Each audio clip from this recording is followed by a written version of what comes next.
ನಮಸ್ತೆ ಕರ್ನಾಟಕ. ಸಚಿನ್ ದಾಖಲೆ ಮುರಿದ ವೈಭವ್ ಸೂರ್ಯವಂಶಿ. ಹೌದು, ಇದು ನಿಜಾನೇ ಆಗಿರ್ತದೆ.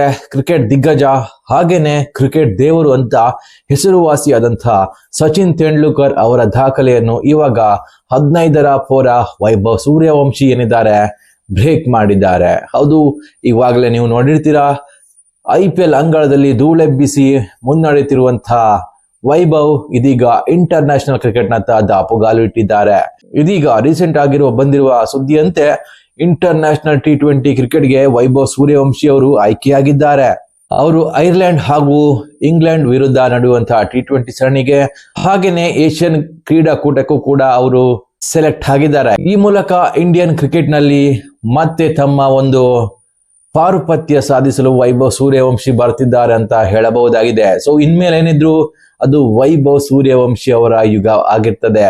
ಇವಾಗಲೇ 15ರ ಪೌರ IPL ನಲ್ಲಿ ಹಲವು ದಾಖಲೆಗಳನ್ನು ಮಾಡಿದ್ರು. ಇವಾಗ ಇಂಟರ್ನ್ಯಾಷನಲ್ ಭಾರಿ ಆಗಿರ್ತದೆ. ಸೊ T20 ಕ್ರಿಕೆಟ್ ನಲ್ಲಿ ಮತ್ತೆ ದಾಖಲೆ ಮೇಲೆ ದಾಖಲೆ ಬರೆಯೋಕೆ ಈ ವೈಭವ್ ಸೂರ್ಯವಂಶಿ ಸಜ್ಜಾಗಿದ್ದಾರೆ. ಹಲವು ವರ್ಷಗಳಿಂದಿರುವಂತಹ ದಾಖಲೆಯನ್ನು ಕೂಡ ಇವಾಗ ವೈಭವ್ ಸೂರ್ಯವಂಶಿ ಅವರು ಮುರಿದಿದ್ದಾರೆ. ಏನಂತ ಹೇಳಿದ್ರೆ, ಐರ್ಲೆಂಡ್ ವಿರುದ್ಧ ನಡೆಯುವಂತಹ T20 ಸರಣಿಗೆ ಪಾದಾರ್ಪಣೆ ಮಾಡುತ್ತಲೇ ಈ ಒಂದು ದಾಖಲೆಯನ್ನು ಮುರಿಯುತ್ತಾರೆ. ಹೌದು, ಆ ದಾಖಲೆ ಏನಂತ ಹೇಳಿದ್ರೆ, ಅತಿ ಕಿರಿಯ ವಯಸ್ಸಿನ ಡೆಬ್ಯೂಟೆಂಟ್ ಅದು ವೈಭವ್ ಸೂರ್ಯವಂಶಿ ಆಗಿರ್ತಾರೆ. ಈ ಹಿಂದಿನ ರೆಕಾರ್ಡ್ ಸಚಿನ್ ತೆಂಡೂಲ್ಕರ್ ಅವರ ಬಳಿ ಇತ್ತು. ಇಂಟರ್ನ್ಯಾಷನಲ್ ಕ್ರಿಕೆಟ್ಗೆ ಅತಿ ಕಿರಿಯ ವಯಸ್ಸಿನಲ್ಲಿ ಡೆಬ್ಯೂ ಆದಂತಹ ದಾಖಲೆ ಹಿಂದೆ ಸಚಿನ್ ತೆಂಡೂಲ್ಕರ್ ಅವರ ಹೆಸರಿನಲ್ಲಿತ್ತು. ಆದ್ರೆ ಐರ್ಲೆಂಡ್ ವಿರುದ್ಧ ಈ ಸರಣಿಗೆ ಎಂಟ್ರಿ ಕೊಡ್ತಾನೆ ಈ ದಾಖಲೆ ವೈಭವ್ ಸೂರ್ಯವಂಶಿ ಅವರ ಹೆಸರಿಗೆ ಬರುತ್ತೆ. ಸಚಿನ್ ತೆಂಡೂಲ್ಕರ್ 16 ವರ್ಷ 205 ದಿನಗಳಲ್ಲಿ ಇಂಟರ್ನ್ಯಾಷನಲ್ ಕ್ರಿಕೆಟ್ಗೆ ಪಾದಾರ್ಪಣೆ ಮಾಡಿದ್ರು. ಪಿಯೂಷ್ ಚಾವ್ಲಾ ಏನಿದ್ದಾರೆ 17 ವರ್ಷಕ್ಕೆ ಇಂಟರ್ನ್ಯಾಷನಲ್ ಕ್ರಿಕೆಟ್ಗೆ ಪಾದಾರ್ಪಣೆ ಮಾಡಿದ್ರು.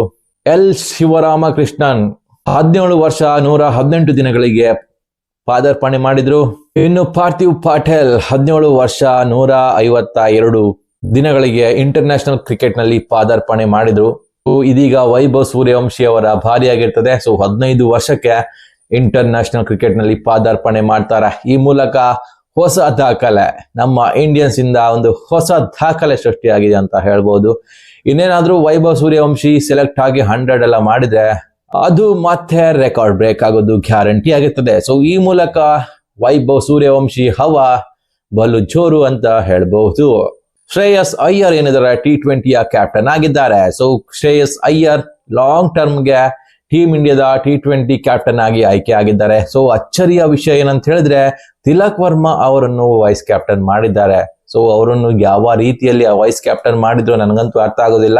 ಸೊ ಅದಕ್ಕಿಂತ ಪೊಟೆನ್ಷಿಯಲ್ ಇರುವಂತಹ ಪ್ಲೇಯರ್ಗಳು ಇದ್ರು, ಆದ್ರೂ ಕೂಡ ಅವರಿಗೆ ವೈಸ್ ಕ್ಯಾಪ್ಟನ್ ಪಟ್ಟ ಕೊಟ್ಟಿದ್ದಾರೆ. ಸೊ ಏನೇ ಇರ್ಲಿ, ಆದ್ರೆ ಕ್ಯಾಪ್ಟನ್ ಅಂತೂ ಶ್ರೇಯಸ್ ಅಯ್ಯರ್ ಆಗಿರ್ತಾರೆ. ಹಾಗೇನೆ ಇನ್ನೊಂದು ನೋಡೋದಾದ್ರೆ ತುಂಬಾ ವಿಪರ್ಯಾಸನೆ ಅಂತ ಹೇಳ್ಬಹುದು. ಸೊ ಇದು ಟೀಮ್ ಇಂಡಿಯಾದಲ್ಲಿ ಮಾತ್ರ ಕಾಣ ಸಿಗುತ್ತೆ ಅಂತ ಹೇಳ್ಬಹುದು. ಸೂರ್ಯಕುಮಾರ್ ಯಾದವ್ ಏನಿದ್ದಾರೆ, ಅವರು ಕ್ಯಾಪ್ಟನ್ಸಿಯಿಂದ ಕೆಳಗಡೆ ಇಳಿದಿದ್ದು ಮಾತ್ರವಲ್ಲದೆ ಅವರನ್ನು ಇನ್ಮೇಲೆ T20 ಸ್ಕ್ವಾಡ್ ನಲ್ಲೂ ಕೂಡ ನಮ್ಗೆ ಕಾಣೋಕೆ ಸಿಗೋದಿಲ್ಲ ಅಂತ ಅನಿಸ್ತಾ ಇದೆ. ಯಾಕಂತ ಹೇಳಿದ್ರೆ, ಐರ್ಲೆಂಡ್ ಹಾಗೂ ಇಂಗ್ಲೆಂಡ್ ನಡುವಿನ ಏನು T20 ಸೀರೀಸ್ ಏನುಂಟು ಅದಕ್ಕೆ ಸೂರ್ಯಕುಮಾರ್ ಯಾದವ್ ಅವರ ಹೆಸರೇ ಇರೋದಿಲ್ಲ. ಸೊ ಇದರಲ್ಲೇ ನಮ್ಗೆ ಅರ್ಥ ಆಗ್ಬೇಕು, ಇನ್ಮೇಲೆ ಇಂಡಿಯನ್ ಜೆರ್ಸಿಯಲ್ಲಿ ಸೂರ್ಯಕುಮಾರ್ ಅನ್ನು ನೋಡೋದು ತುಂಬಾನೇ ಕಷ್ಟ. ಸೊ ಅವರ ಅಧ್ಯಾಯ ಮುಗಿದೋಯ್ತು ನಮ್ಮ ಇಂಡಿಯನ್ ಜೆರ್ಸಿಯಲ್ಲಿ ಅಂತ ಹೇಳ್ಬಹುದು.